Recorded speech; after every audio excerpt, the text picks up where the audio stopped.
Assalomu alaykum, hurmatli do'stlar, Develon muxlislari.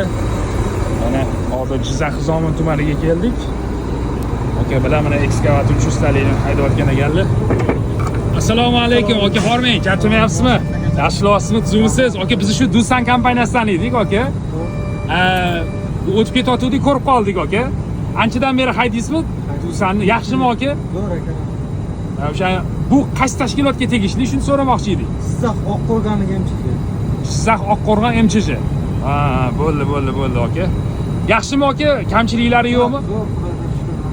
Ana moy, anaqa zapchastlarni qayerdan olyapsizlar? Yo'q, rahbarlar o'zi olib kelishyapti. Rahbarlar o'zi olib kelishyapti. Aka, mana Nobodo kerak bo'lsa, zapchast bo'yicha vizitkamiz, aka. Bemalol anaqa qilishingiz mumkin, aloqaga chiqishingiz mumkin. Ismlari Said Anvar aka. Bemalol aloqaga chiqsangiz bo'ladi, aka. Aka, sizga arzimagan sovg'a, aka, Dusandan Brilok, aka, kaltga, aka. Aka, joningiz sog' bo'lsin, ishlaringizga omad. Aka, salomat bo'ling, rahmat.